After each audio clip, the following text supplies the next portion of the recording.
बड़ा ही मुबारक महीना आया चाहता है, बड़े ही मुबारक दिन आने वाले हैं। आपको पता है कि एक ऐसे 10 दिन, एक ऐसा अशरा आने वाला है जिसके बारे में नबी पाक अलैहिस्सलाम फरमाते हैं कि अशराए जुल्हिज्जा में, यानी पहली जुल्हिज्जा से 10 जुल्हिज्जा, ये 10 दिन जो हैं, एक नेकी का सवाब 700 गुना से भी ज्यादा दिया जाता है। यानी कारोबारी लोग बैठे हैं, स्कीम आने वाली, आपकी जबान में बात करूं तो एक स्कीम आने वाली है कुछ दिनों के बाद, जिसमें एक नेकी मल्टीप्लाई बाय इंशाल्लाह 700 हो जाएगी। तो आप सोचें कि हमें उसमें कितनी नेकियां करनी है, कैसा जिक्रुल्लाह करना चाहिए, सारी नमाजें बाजमात पढ़ने की नीयत कर लें और फिर इंशाल्लाह दुरूद पाक की कसरत भी करेंगे। अच्छा, अब ईद उल अजहा, चुके मैं आज कुछ कुर्बानी के मौजू पर आपसे बात करूंगा, कुरान और हदीस की रोशनी में वो मैं अर्ज करूंगा।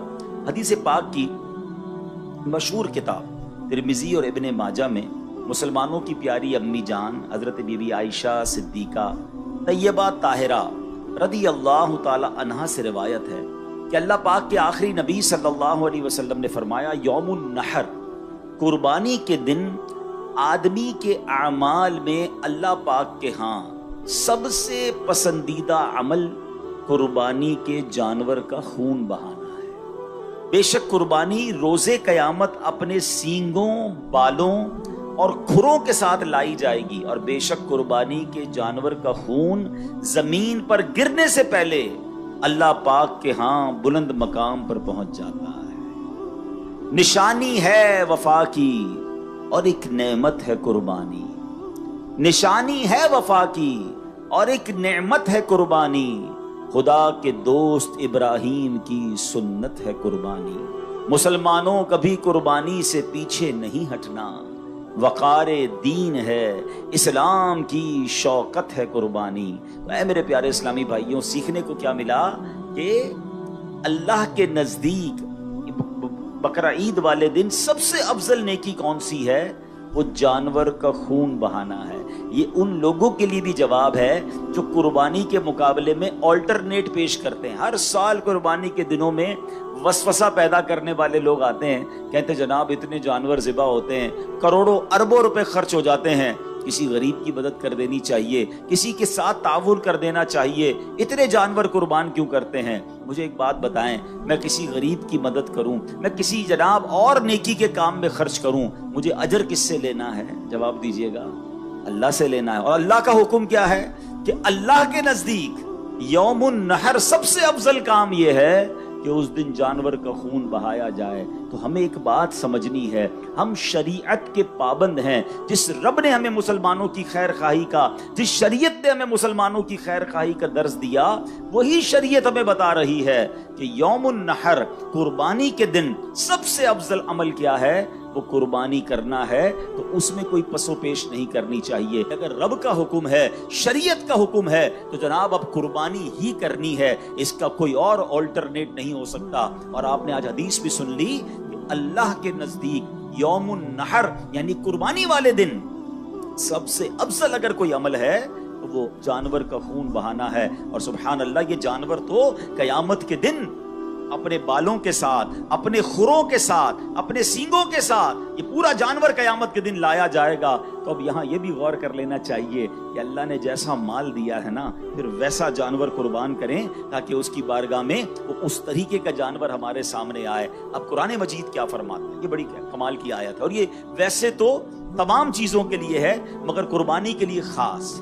अल्लाह फरमाता है, लन यनालल्लाह लुहूमुहा वला दिमाउहा वलाकिन यनालुहु तक़वा मिनकुम। सुभान अल्लाह, आसान तर्जुमा कुरान कंजुल इरफान। अल्लाह के यहाँ हरगिज ना उनके गोश्त पहुँचते हैं और ना उनके खून, अलबत्ता तुम्हारी तरफ से परहेजगारी उसकी बारगाह तक पहुँचती है। सुभान अल्लाह। तो पता ये चला अल्लाह की बारगाह में कुर्बानी का गोश्त और खून नहीं पहुँचता। पहले क्या होता था? पहले के ज़माने में तफसीर सिरातुल जिनान में है, जब ज़माने जahलियत का दौर था तो गैर मुस्लिम अपनी कुर्बानी के खून से काबा की दीवारें रंगते थे। मादअल्लाह, काबा शरीफ की दीवारों को खून से आलूदा करते थे, समझते थे कि ये करने से अल्लाह पाक का कुर्ब मिलेगा।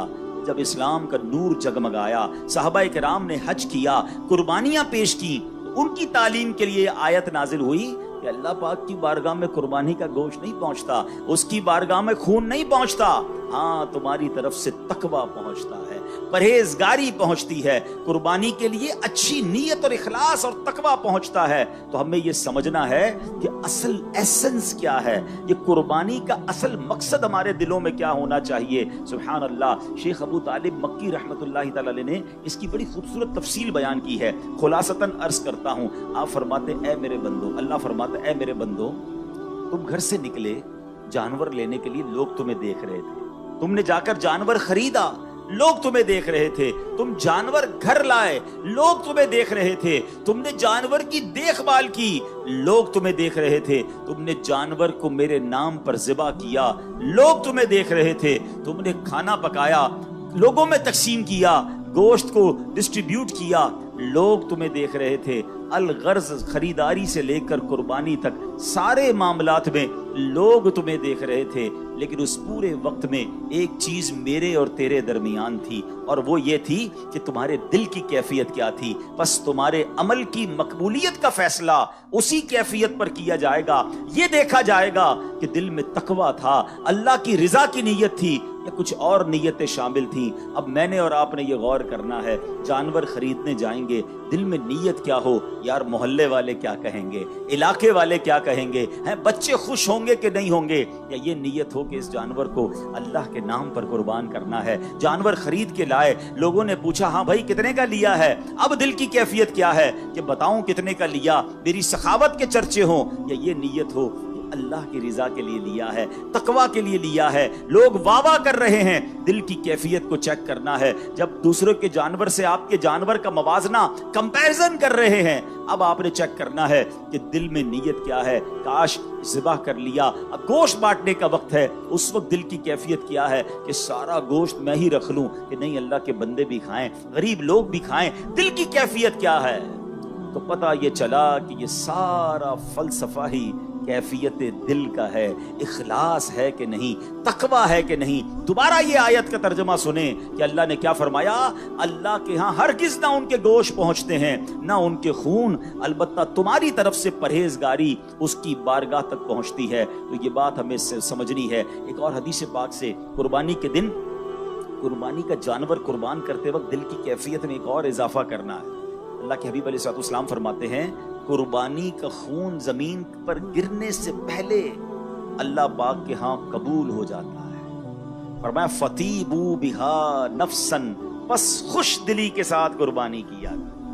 دس از دا کنڈیشن۔ پہلی کنڈیشن کیا تھی؟ تقویٰ ہوگا، اللہ کی بارگاہ میں کیا پہنچے گا؟ تقویٰ۔ اور اب آپ چاہتے قربانی مقبول ہو جائے، قطرہ پہلا گرنے سے پہلے ہی مقبول ہو جائے، تو وہ کیا ہے؟ خوش دلی۔ اب کچھ لوگ کیا کرتے ہیں، ارے بھائی پھر قربانی کے دن آ گئے، پھر پیسے خرچ کرنے پڑیں گے، اتنے مال تو ہے کہ قربانی معاف نہیں ہے، خاندان والوں کو بھی تو دکھانا ہے، قربانی پچھلی بار 4 بکرے لایا تھا، اس بار 3 لاؤں گا، پھر بھی لوگ باتیں بنائیں گے، جانور تگڑا لایا تھا، اس بار بھی اس سے اچھا لانا پڑے گا۔ یعنی اب یہاں پر بوجھ سمجھ کر قربانی کی جا رہی ہے، فارمیلٹی کے لیے قربانی کی جا رہی ہے، نہیں، خوش دلی کے ساتھ۔ اے اللہ تیری مہربانی، تو نے اس قابل بنایا، تیرا کرم کہ تو نے اس قابل بنایا، پھر مجھے ثواب کمانے کا موقع دیا۔ روایتوں میں آتا ہے کہ قربانی کے جانور کے ہر بال کے بدلے میں قربانی کرنے والے کو ایک نیکی ملتی ہے۔ کتنے بال ہوتے بکرے کے اوپر، بکری کے اوپر یا گائے کے اوپر؟ لاکھوں لاکھ نیکیاں، یا اللہ تو نے مجھے کمانے کا موقع دیا۔ سبحان اللہ، قربانی ہوتے ہی قربانی کرنے والے کے گناہ معاف ہو جاتے ہیں، یا اللہ تو نے پھر مجھے گناہ معاف کرنے کا موقع دیا۔ بلکہ سچی بات تو یہ ہے، بندہ یہ بھی سجدہ شکر ادا کرے کہ اللہ تیری مہربانی، جانور ذبح کرنے کا حکم دیا، حضرت ابراہیم کو تو بیٹا ذبح کرنے کا حکم دیا تھا، اے اللہ تو نے کتنی آسانی کر دی کہ ہم جانور قربان کر رہے ہیں، اس کا گوشت بھی خود کھا رہے ہیں، اور ہماری قربانی بھی قبول ہو رہی ہے، ہمیں اجر بھی مل رہا ہے۔ ان جذبات کے ساتھ قربانی ہونی چاہیے۔ اور میں آپ کو ایک اور بات بتاؤں، یہ صرف قربانی میں نہیں، whenever، کبھی بھی زندگی میں آپ کوئی بھی نیکی کریں نا، دل میں خوشی ہونی چاہیے۔ نماز پڑھ رہے ہیں، بڑا مزہ ہے، روزہ آ گیا، رمضان آ گئی، انجوائے کریں، زکوٰۃ کا ٹائم آ گیا، سجدہ شکر ادا کریں، اے اللہ تیری مہربانی، زکوٰۃ دینے والا بنایا، مانگنے والا نہیں بنایا۔ मगर इधर ऐसे भी लोग होते हैं, रमजान आए तो टेंशन, अरे बाप रे बाप फिर रोजे रखने पड़ेंगे, एक साल गुजर गया, अरे बाप रे बाप फिर ज़कात देनी पड़ेगी, अल्लाह अकबर, फिर जनाब लंबी लंबी तरावियां पढ़नी पड़ेंगी। अरे तौबा करो, अल्लाह ने पैर सलामत दिए हैं जभी तो तरावी पढ़ोगे ना, हैं? अल्लाह ने माल दिया जभी तो ज़कात दोगे, अल्लाह ने माल दिया जभी तो हज को जा रहे हो। अरे इबादतों में तो एंजॉय किया करो, और जो इबादत खुश दिली के साथ होती है ना, उसका अजर, उसका सवाब, उसकी बरकत ही कुछ और होती है हमेशा। अब इस कुर्बानी में भी आपने बेहतरीन जानवर करना है, मगर अच्छी नीयत के साथ और खुश दिली के साथ करना है। अल्लाह अकबर। अब सुनो ना, खुश दिली किसको कहते हैं? अल्लाह हजरत इब्राहिम और हजरत इस्माइल की उस कुर्बानी का कोई जर्रा नसीब फरमा। हजरत इब्राहिम ने जब ख्वाब देखा था ना, आपको तो हुक्म दिया गया था बेटा ज़िबा करें, अपने बेटे को लेके जा रहे हैं मिना की तरफ। कमाल ये है कि बेटे से छुप कर कुर्बानी नहीं की, बेटे को बता दिया। आपने कहा या बुनैया इन्नी अरा फिल मनामी अन्नी अज़बहुका फंजुर माज़ा तरा। कहते हैं ए मेरे बेटे, मैंने ख्वाब में देखा कि मैं तुझे ज़िबा कर रहा हूं, अब तू देख तेरी क्या राय है। अल्लाह अकबर। 7-8 साल के बच्चे से पूछा जा रहा है कि मुझे हुक्म मिला है कि तुझे ज़िबा करना है, अब तेरी क्या राय है। मगर वो कैसी अजीम हस्ती हैं, ज़बीहुल्लाह हैं। हजरत इब्राहिम ने जब ये कहा तो बेटे के जिस्म पर जो है ना, चेहरे पे चमक आ गई, चेहरा खिल उठा, जिस्म पर कपकपी तारी हो गई। हजरत इब्राहिम पूछते हैं बेटे ये मामला क्या है, तेरा चेहरा खिलखिला रहा है, तेरे जिस्म पर कपकपी आ रही है। शहजादे क्या कहते हैं? कहते हैं अब्बू जान मैं कुर्बान हो जाऊं कि मैं अपने रब के हुजूर हाजिर हो जाऊंगा, इस फानी दुनिया से निकल कर मैं जन्नत में पहुंच जाऊंगा। अल्लाह पाक ने अगर मेरे लिए हुक्म दिया है तो इसका मतलब वो रब करीम मुझसे राजी है। बेशक रब ने जो अपने पास नेमतें तैयार कर रखी हैं वो इस दुनिया और जो कुछ इसमें है उससे तो बड़ा बेहतर है। सुभान अल्लाह, मैं कितना खुश नसीब हूं कि मुझे इस कुर्बानी के लिए कबूल फरमा लिया गया। इधर पैसे से कुर्बानी में जान जा रही है, उधर जिसकी जान जानी है वो खुशी से झूम रहा है। फर्क तो देखो ना, ये अल्लाह की बारगाह में कुर्बानी करने वाले ने कैसी कुर्बानी की। सुभान अल्लाह। शायर कहते हैं ईद कुर्बान जज्बे ईसार का इजहार है, ईद कुर्बान जज्बे ईसार का इजहार है, ये इताअत का खलीलुल्लाह की मेयार है ये तस्लीम और रजा की एक लाफानी मिसाल, जान देने के लिए फर्जंद भी तैयार है। बाप का हुस्ने अमल, बेटे का ज़ौक़े इत्तिबा, इस मिसाली दास्तां का मरकजी किरदार है। बुजुर्गों ने जब ये वाकयात पढ़े ना, उन्होंने पता है क्या किया? अब हमें तो हुक्म नहीं है बेटा ज़िबा करने का, मगर शेख अहमद बिन याहया दिमश्की रहमतुल्लाह तआला एक बड़े नेक बुजुर्ग हैं, दमिश्क में मौजूद थे, दमिश्क के रहने वाले हैं। कहते हैं एक रोज अपने वालिदैन के साथ में बैठा था, वालिद साहब कुरान पढ़ रहे थे, वालदा भी साथ बैठी थी। दौरान तिलावत ही हजरत इब्राहिम और हजरत इस्माइल का वाकया आ गया। उन्होंने कुरान करीम से ये वाकया पढ़कर घर वालों को सुनाया कि देखो कैसे कुर्बानी हुई थी। हजरत इब्राहिम ने अपना बेटा ज़िबा करने के लिए गए और ये वाकया हुआ। अल्लाह अकबर। तो उनकी वालदा ने ये वाकया सुना, कहती हैं बेटा कैसे अजीम लोग हैं कि बाप ने बेटे को कुर्बान कर दिया। मेरे भी तो तुम एक ही बेटे हो, मैं तुम्हें कुर्बान तो नहीं करती, ज़िबा करने का तो हुक्म नहीं है। जा मेरे बेटे, मैं तुझे अल्लाह के नाम पर वक्फ करती हूँ, जा और अल्लाह की इबादत कर, दीन का काम कर। हजरत शेख अहमद कहते हैं मैं घर से चला गया, मक्का मुकर्रमा पहुंचा, काबा शरीफ के करीब रहकर इबादतों में दिल लगाता रहा, नेकियों में मसरूफ रहा। कई सालों बाद वालिदैन की याद आई, कहते वापस दिमश्क आया, दरवाजा खटखटाया, अंदर से माँ ने पूछा कौन है? कहते अहमद हूँ। माँ कहती मेरा एक ही बेटा था, वो मैंने अल्लाह के नाम पर वक्फ कर दिया है। ए बेटा वापस जा, अल्लाह की इबादत कर, दीन की खिदमत कर, अब हमारी मुलाकात कयामत के दिन होगी। ये ऐसे अफराद थे। बड़ा गहरा जुमला कहने जा रहा हूं, उस आखिरत के सफर से पहले कुछ ऐसे अच्छे सफर कर लो जो उस सफर को आसान कर दे। हाँ, अगर आखिरत का सफर आसान करना है ना, तो जिंदगी में से ही कुछ वक्त निकालिए। पहले तो वो सीखिए जो मुझ पर सीखना फर्ज है। बड़े बड़े लोगों को नमाज पढ़ना, वुजू करना, गुस्ल, नमाज जनाजा, कपड़े पाक करने का तरीका, बेसिक्स वो नहीं आते, तो कब सीखेंगे?